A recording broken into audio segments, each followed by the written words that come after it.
and to the republic for which it stands, one nation, under God, indivisible, with liberty and justice for all. Sunshine Law Statement. All statements of the Open Public Meetings Act have been met for this meeting of the Board of Education of the Borough of Oradell. Notice of this meeting was filed with the record and Town News, and all persons requesting such notice. Mr. Darian, would you read the mission statement? The Oradell Public School District is dedicated to the ongoing pursuit of educational excellence through the comprehensive, innovative curriculum and instruction. The district is committed to providing opportunities for social, emotional, and academic discovery to foster curiosity, courage, and character.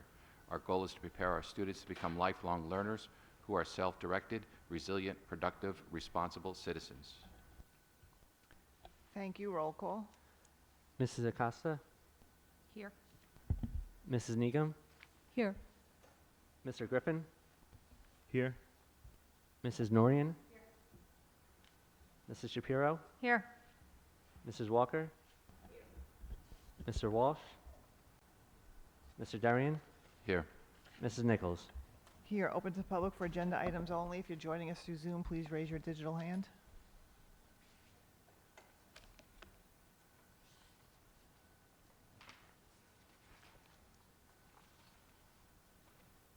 We'll move to the superintendent's report. Good evening. It's been 2.5 weeks since we decreased our COVID mitigation measures. Since then, we've had 4 COVID cases, and as a result, we will be taking additional measures away beginning Monday.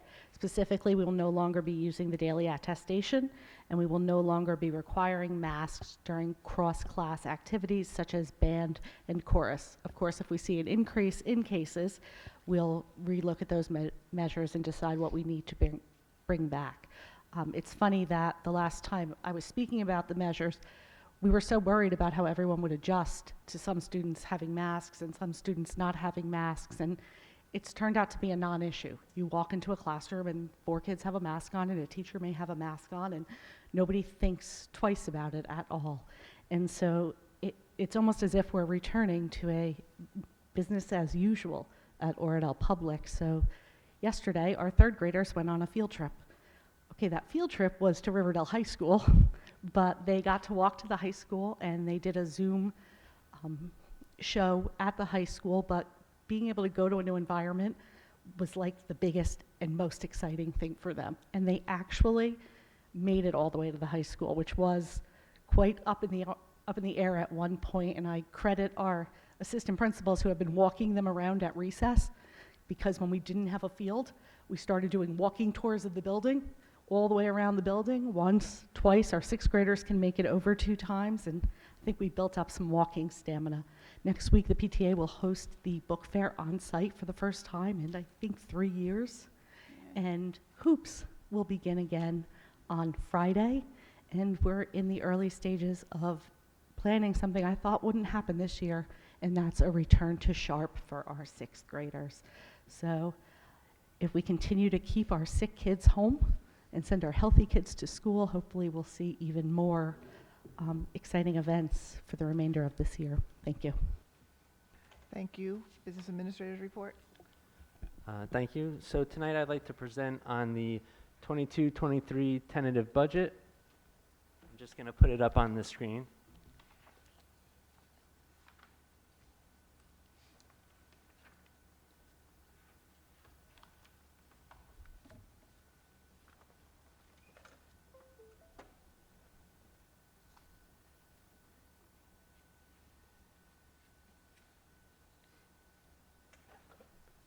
Okay, so everyone should have a copy of the presentation in their packet tonight. So I just want to say it's been a unique circumstance that we've been in the past couple of years. We've been working in 3 budget years at some points, prior year, this year, and then working it towards next year. So with this budget underway, it's a long process, and it does start in October. It starts with a lot of input from the admin team, the finance committee, and myself with Ms. Bozius. And today I just wanted to go over a little bit more of a high-level overview of next year's budget. So the final budget's going to be approved in April. And right now, we're just sending the tentative budget over to the county for county approval. We're going to just go over the estimated revenues and estimated expenditures that make up the budget.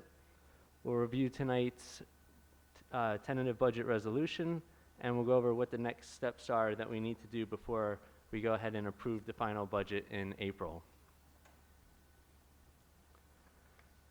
So with this budget, we're starting to focus not only on maintaining our existing programs, but now getting back to enhancing the programs.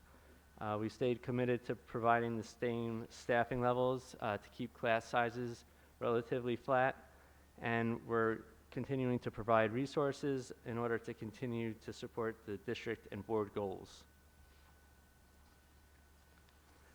So like I said, the budget process is a process that starts early in October and actually goes currently through the year until about May when everything is completed. First, we'll start off with our revenues, and most of the revenue comes from the tax levy from the town. Then we wait to receive our state aid, which we received last week on March 10th. We'll identify any other source of revenues, such as rent from renting out the facility, interest or E-rate reimbursements from technology purchases or internet services, and then we try to offset them with our expenditures, forecasting and projecting and reviewing what past history was for some of our accounts. We'll go out and get quotes so we know kind of what's going to happen for next year so we could lock in on some solid numbers, and then we'll calculate spending adjustments as necessary. And once we have all that information, we'll start to balance the budget. So as I mentioned before, we're going to use the district and board goals as a guide in order to prioritize. We'll determine if there's a surplus or a deficit. Usually it's deficit, so we have to work our way out of it a little bit. And then we'll review and balance the budget. So to start off with the revenues, you'll see that the tax levy makes up 90% of our revenues that fund the budget at $12.6 million.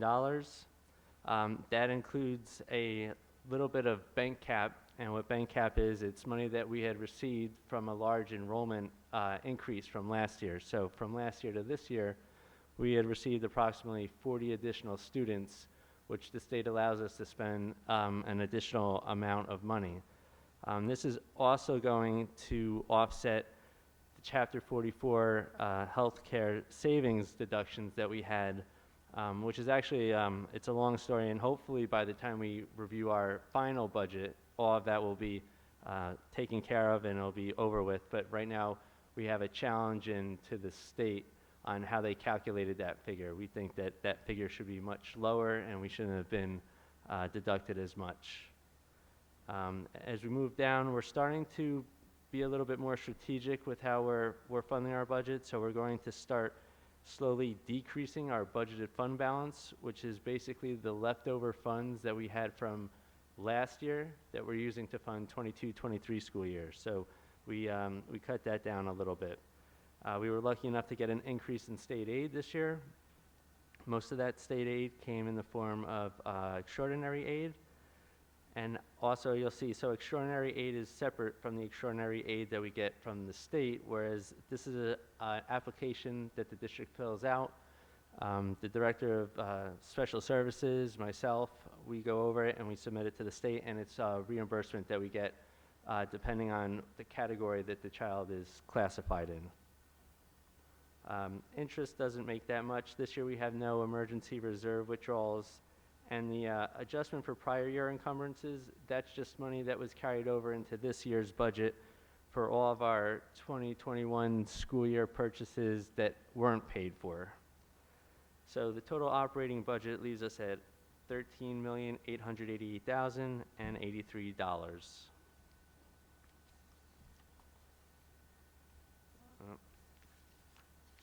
So you can't see it as well on the screen, but in the in your packet in the presentation, this is just a breakdown now of the expenditures.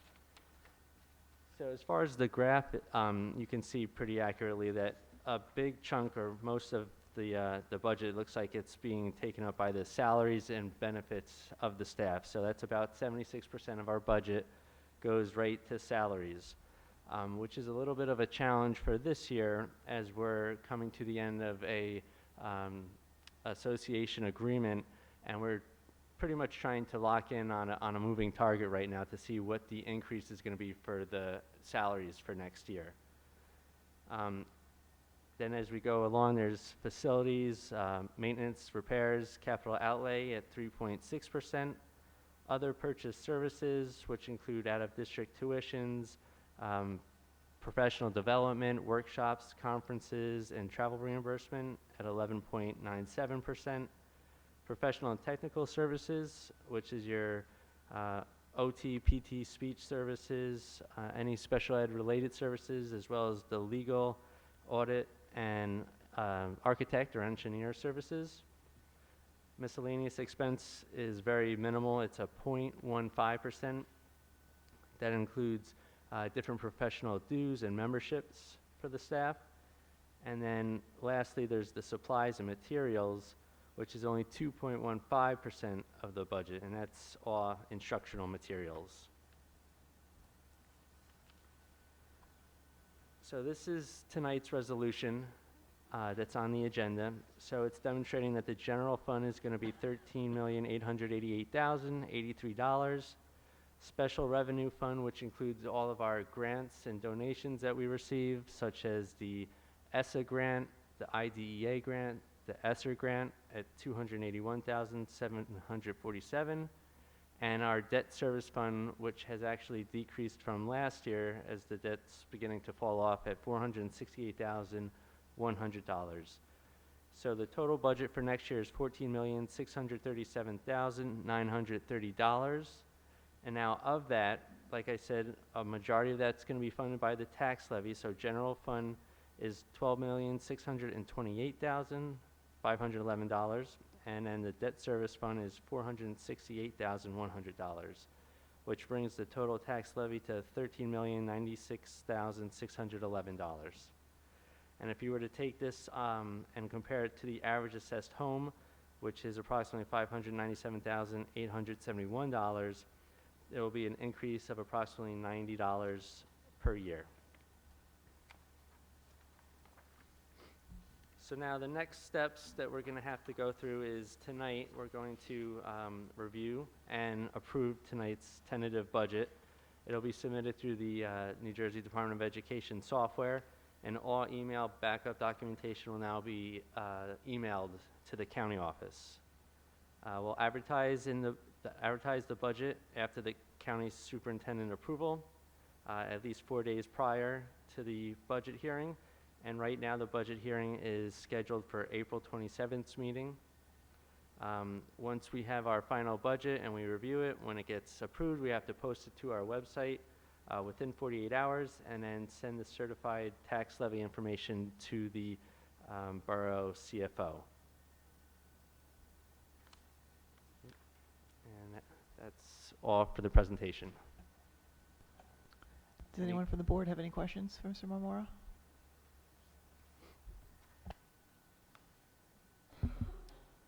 I have a question.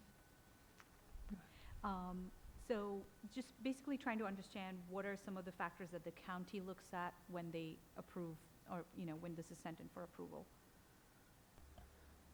So the budget's interesting because at first you would think it's just numbers that have to balance, and that is one critical component, but there's also quite a bit of narratives that have to go into it, which is part of the New Jersey Student Learning Standards that myself and Mrs. Amy Brancato, Mrs. Bozius, we get together and we try to write a narrative to explain and give a detailed explanation as to where the money is spent in the budget, itemizing specific lines in the budget.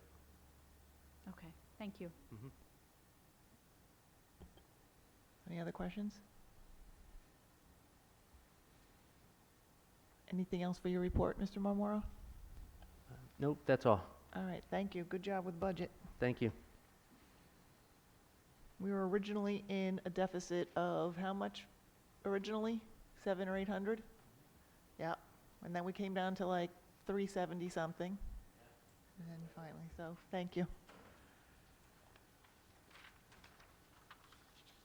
Okay, moving to minutes, we have review of March 9th and February 16th. We have, are any questions on that?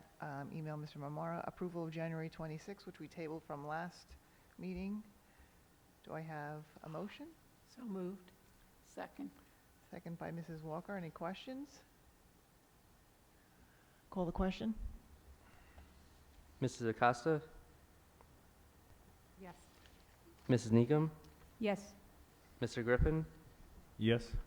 Mrs. Norian, Yes. Mrs. Shapiro, Yes. Mrs. Walker, Yes. Mr. Darian, Yes. Mrs. Nichols. Yes. Catherine, are you here for that meeting? Not that it matters, but One, Yeah, I was for there for January that 6th? meeting. Okay. It was the February 16th Okay. that I missed.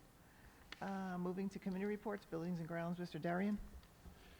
yes, the Buildings and Grounds Subcommittee met again on the auditorium. You know, we are still reviewing vendors' samples for a lot of different items. Lately, we have curtains or drapes, whichever you want to call them. Curtains here, drapes there. We have 3 colors that we were reviewing. This was our initial color. We decided to get a little lighter, and we also wanted to compare the lightest.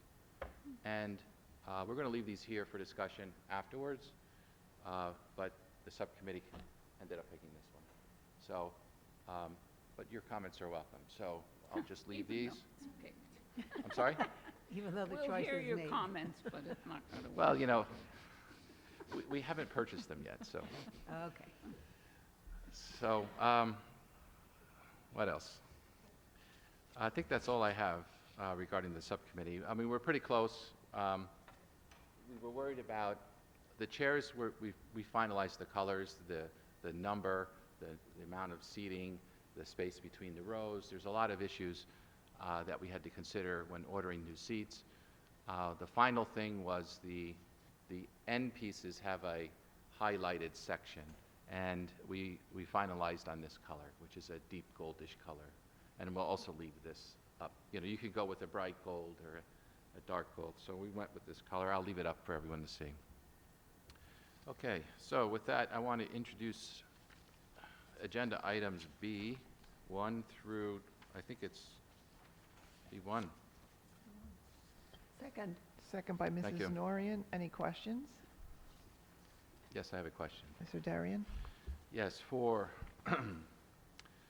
for the softball field, John, we have a facility charge. It's 119 days at $15 per day, but it's revised due to a payment for field maintenance, and that's going to offset the fee? I don't understand how that works. Okay, so the revision's not due to the payment. This was on the last board meeting, and what had happened was the Little League had revised the actual number of days that they had needed in their schedule. So this just reflects the number of days needed. I see. And then they're going to be taking care of all the field maintenance, which in the past we've used to offset the facility charge. Okay, so they're going to spend money to enhance the field this spring, and the difference in the numbers, 3165 versus 1785, it's the difference between 211 days versus 119 days. Yes. Okay, just wanted to make sure I was Yep. clear. Thank you. Any other questions? Call the question. Oh, wait, Mrs. Costa? Can I ask the question about, are we losing any seats? Is that, Yes. we are losing Yes. seats? A Yeah. lot, or? No. Okay. We're losing 1 row on yeah. each side. Actually, we're losing 10, 5 and 5. Because when we move them forward, there was only 5 and 5 on each left, right? Yes, that's true. We're losing a little more than 1 row, because. Oh, no, I'm sorry. We're just that was the initially we thought we'd move them forward and only put half a row. The problem that we're running into is that if you've ever walked past someone, there's only 4 inches between the back of the seat and the seat when it's down, and that needs to be larger. So in order to make more room between the aisles, something's got to give. So what we originally thought we would do is shift everything forward. And if we do that, we couldn't get a complete first row. because the piano's there, subwoofers and all that. So we would only get 5 and 5 on either side in the front row. And after looking at that, we decided that's not really the best approach. So what we're doing is the front row is going to remain where the front row is, and all the rows going back, we're going to eliminate one and adjust that space to all the remaining rows. Mr. Griffin? Will the rake on those last 4 rows be adjusted? I'm sorry, Right the- now, it looks like there's 4 or 5 rows in the back that are all at the same rake, so you can't see over the heads the same. Will that be adjusted? So the floor is on a slope, and all the chairs rise according to the slope, but the back 4 rows is on a flat level surface. And my advice is come early and don't get stuck in the back, because we can't raise the floor higher. It's the seats are going to be the same way they are now. The only difference is there'll be 1 less row, but it'll be identical to what we currently have. So if you're stuck in the back and you're not experiencing a rise in elevation due to the floor, you are really just looking through the people in front of you. You're kind of stuck. But, you know, all these seats will be more comfortable. We have the balcony and, you know, so just first come, first serve, I guess. But, you know, this was designed this way in 1928, before my time.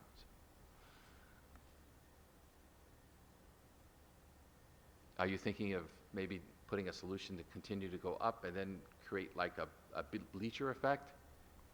Well, I mean, it looks like, I don't know the history of it. It doesn't look like they were designed to be originally there. It seems like they were added later. It would be my guess, but I don't know that for a fact.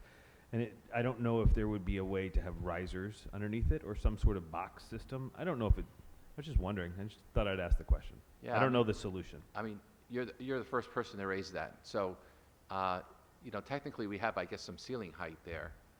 We could, you know, go up. But in doing so, now you have to deal with steps and railings, and I don't know where you would put that. And then, you know, some sort of railing along the back and on the sides and some steps, you know, to get up to each row, right? You'd have to figure out, I don't know. We'd have to make we'd have to make the back row maybe narrower and then have steps going up, you know. 3 steps in the back, 2 steps, 1 step, something like that, or 5 steps in the back row. But yeah, that just never came up. We never thought about it. We just wanted to replace existing as it was. And then when we realized that, you know, the standards have shifted over time and that our emergency egress was tight, you know, we thought it was important to free up some space. Any other questions? Call the question. Mrs. Acosta, Yes. Mrs. Needham, Yes? Mr. Griffin, Yes?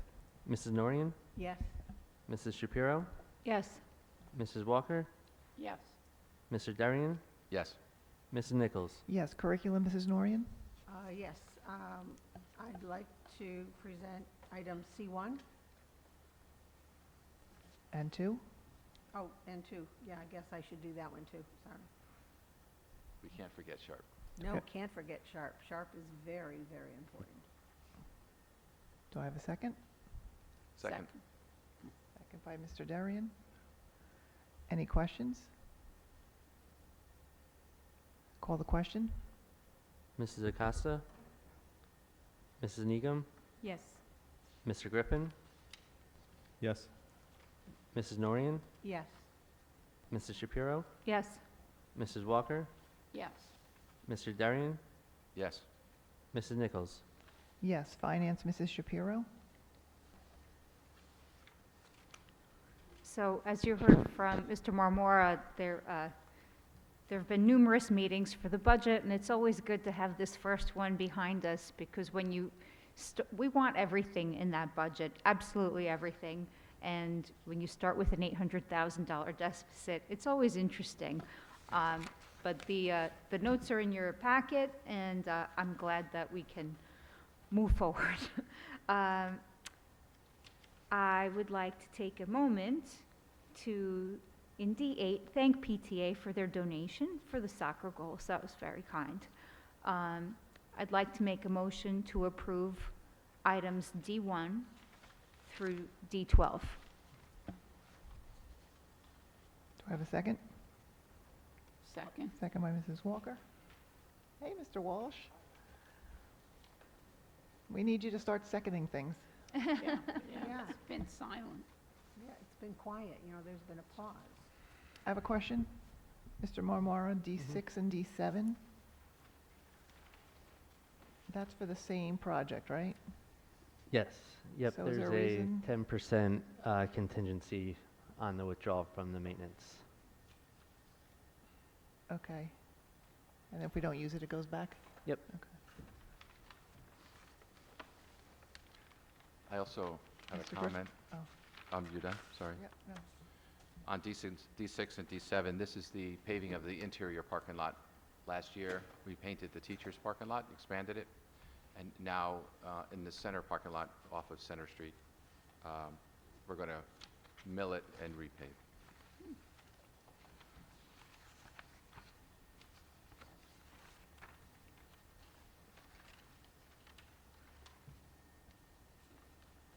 Any other questions? Call the question? Mrs. Acosta, Yes. Mrs. Negum, Yes. Mr. Griffin, Yes? Mrs. Norian, Yes. Mrs. Shapiro, Yes. Mrs. Walker, Yes. Mr. Walsh, Yes. Mr. Darian, Yes. Mrs. Nichols. Yes. Mr. Walsh, delegate report. I have no report at this time. Okay, personnel, Mrs. Walker. Yes, I'd like to present F1. I'll second it.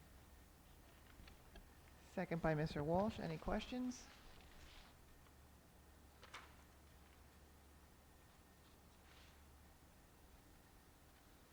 Call the question?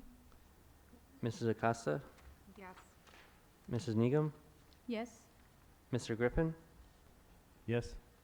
Mrs. Norian, Yes. Mrs. Shapiro, Yes. Mrs. Walker, Yes. Mr. Walsh, Yes. Mr. Darian, Yes. Mrs. Nichols. Yes. Policy, Mrs. Negum. Nothing to report? Public Relations and Task Force, Mr. Griffin. Yes, we had a nice meeting with the Public Relations Committee today and spoke through some changes and adjustments to the Intro to the Board BOE meetings brochure and another introduction to the BOE that will be used at back-to-school events for new parents to share what we do and help them understand how they can interact with us. Also spoke about a new exciting Blink of the Eye, OPS and the Blink of the Eye video series that will be coming out. So keep your eyes open for it. There's a new one that will be coming out soon. I won't spoil the surprise on what it's going to be on, but some cool content coming up. Talked about some social media stats, and then also some changes to the website. If you have suggestions on the website, things that you would like to see changed, please let us know. That process is happening now. On the COVID task force, we met on the 21st. I don't have much more to add that Ms. Posios didn't already talk about. The majority of the conversation was reviewing some of her recommendations on rolling back some of the adjustments, and really happy to see the trends and data continuing the way they are. So thanks. Thank you. At this time, we'll open to the public. If you're joining us on Zoom, please raise your digital hand.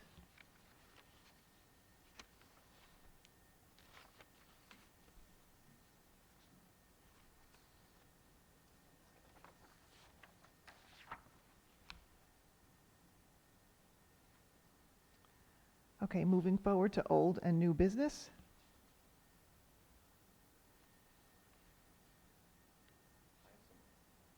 I have some old business. Our last meeting, I had mentioned that the mayor and council may have undertaken a study regarding regional consolidation. So I have since heard from them that they had talked about it, but they had taken no action, and they received no funds. So they had not done a survey. And so if we had any questions, getting back to your comment on our last meeting about the state pushing for, region consolidations and stuff, we have nothing really to rely on other than if we were to seek, that type of survey done for ourselves. So I just wanted to clarify, for the record, that, nothing ever happened. Walker? So I think the only thing that happened was like 10 years ago, right? When they did that whole thing where it went to a vote between River Edge and Oradell. I don't think there's been anything more recent, No. maybe a discussion. No, that's regarding our internal tax funding between the two towns. What we were talking about is statewide, they're pushing districts to consolidate, Right. like at the county level, down south, or, multiple districts here in the northern sections. And the state, in order to encourage this, would pay for the study. And in this way, it would kind of, I think, as a result of the study, there may be some financial incentives that the state might help with. I don't know. But the point is that the state was encouraging this type of behavior, and they would pay for a study. And all you had to do was ask for it, and they would give you funds, and then you can undergo the study. We didn't do it. Riverdale didn't do it. River Edge didn't do it. I don't think anyone did it. I heard the mayor and council talking about it. At least I think they did. I could have dreamt about it. But the point is that they probably talked about it, but they took no action also. So that was the result. I think you have to do more than just talk about Yeah. it. There has to be some dialogue between let's say, the two towns and maybe the school districts, but just saying that you would like to look into it, I don't think is enough to get money from the state. No, I think you need to have attorneys lined up and. Yeah, you have to- It's more to it, like John said. Yeah, there's and, a form you fill out, a submission, and there's a deadline and so on and so forth, and nothing was done. No one filled out the form, no one requested it. I'm sure the deadline came and went. I mean, I think we should be doing, if we're gonna do something, we should be doing something bigger, like, let's say Paramus taking everybody over. Everybody that touches Paramus. Their school system taking all the school systems over. Their police departments taking everybody over, and something like that might warrant Yeah, or, a look into. There's got to be about 10 towns that, or like a Northern Valley, because they already have done that with Old Tappan, Crestkill, Demorest. They've all, Norwood, they all kind of have stuck together. We would expand westward. But, yeah, And Paramus, you'd get the mayor to take it over then, because he's also involved. well, I haven't talked to the mayor, but You don't want that. Does anyone, sorry, just a continuation of that discussion, does anyone know, like, if there is, is there a group we can approach to understand the, maybe the advantages and disadvantages of going into a program like this, right? And what are some of the challenges that you would face if you were to undertake consolidation? I'm sure there are some advantages, so it would be really helpful to understand that as well. We did a tri-district study Yes. years ago. The issue mainly is the tax discrepancy, and until that's solved, it's not going to move forward. one of the problems you see, my kids first went to school in the Metro Atlanta School District, and which is huge. It's, I don't know, 20-something miles in every direction, right? It takes up all of northern Bergen County. And their budget is just dictated by a single board, and it's spread out amongst all the schools. And there's always a debate as to who's going to get what and how much. And you lose that if you decide to consolidate. You lose that local representation. you also lose that local governance over your curriculum. And so, those are just two cons that come to mind right away. There are pluses, economies of size, but I can tell you that the existing infrastructure is not designed for it. So, you're really not going to see an instant increase in economies of scale. What you're going to see is referendums to improve the facilities to handle the larger district. So, that's going to be the issue. They're going to want to get rid of the smaller high schools and consolidate into a big one because it doesn't make sense to run that many high schools. It doesn't make sense to run that many elementary schools. And so, they'll all be, larger. So I think that, ultimately, may pan out, but in the short term, in our lifetimes, we won't see any taxing, decrease. That's just my opinion. Also, mainly people think there's going to be a decrease in personnel. That's where, the largest expense on everyone's budget is staff and benefits. But really, what personnel are you going to decrease? No teachers, no main office people, no special ed teams. So then people say, well, you always hear in the town, why do we have a superintendent and principal? Well, because legally we need one. There's a ton of work in the board office that people don't understand. But, okay, so then we consolidate. We need one. No, we're going to have 1 and 3 assistant superintendents, and we're going to have a BA, we're going to have an assistant BA. So we might save an accounts payable position, maybe a payroll, but when you look at the savings, where is it really? We did do that study, though. And the New Jersey school boards, was it last year or the year before, at one of their meetings at night, I went to it, and someone else went with me, and it was very interesting on the pros and cons of consolidation. And they gave all of those, reasons why we should and reasons we shouldn't. But it came down to, we're never going to see it happen. So, and they might have that again, because the state is pushing it. There has been some traction in the southern part of the state where the districts are quite large, and they don't have increasing populations at the same rate. So, that makes sense. But we're a very diverse state, and so it doesn't necessarily translate into the same solution up here.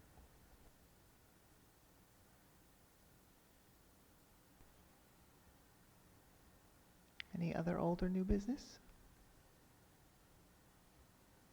Mr. Griffin asked me to add virtual participation to our agenda. You want to speak to it? I know we had spoke about it last time. Because we tabled it for this evening. Yeah, and I think that it was important for it to show up on the agenda to allow anyone who wanted to comment from the public to have a chance to comment on it. I hope anyone who was attending today saw that it was there and have your moment to comment. I think that was offered, so. I stand by that. I think that continuing Zoom makes the most sense. It's something that's very doable, but I know the momentum is to move away from it, so.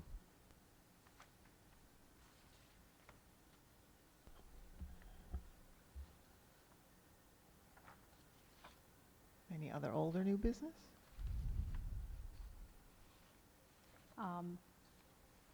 Yeah, again, just kind of reiterating, I think what I said last time as well on this topic related to Zoom. As a parent, I'd love to see it, but I understand that there might be a need to move away from it. So I will leave it at that. I do have some other new business, not new business, but old business. Just wanted to say thanks to the PTA Science Committee. There was a lot of hard work put in over the last few months to bring a few workshops to the school for after-school activities, and it was a lot of fun watching the kids, learn and understand some very interesting science concepts, and do these experiments. So very thankful to the PTA for sponsoring that activity and supporting the committee as well.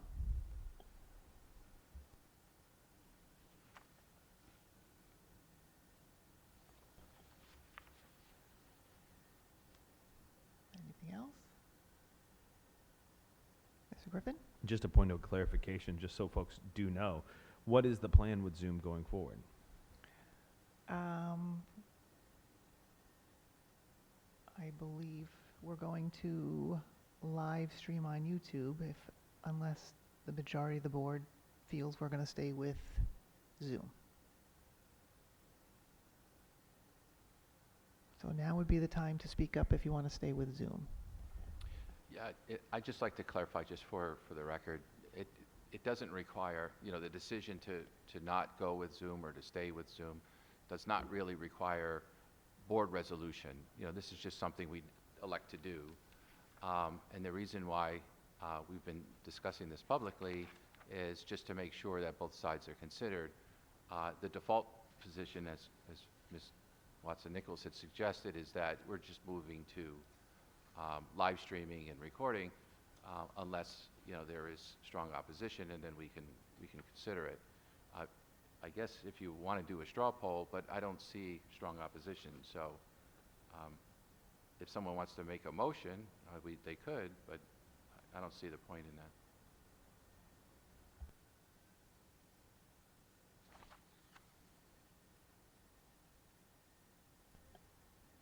So as of when will we no longer be Zooming?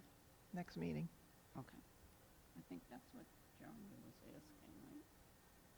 Oh, is that what you were asking? Oh, Yeah, I just thought sorry. it would be nice to clarify what the decision is. So it sounds like, as of right now, the decision is to no longer use Zoom, but we will offer a live YouTube channel for people to view. What will change is their ability to interact from home. If they want to interact, they can send an email beforehand that can be read, but the best way to interact with the meeting would be to attend in person. Is that correct? Yes.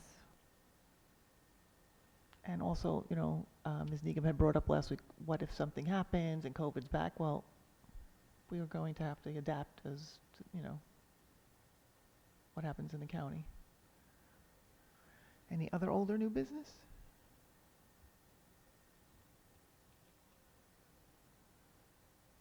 Any need for a closed session? I move to adjourn. I'll second. Thank you, Mr. Walsh.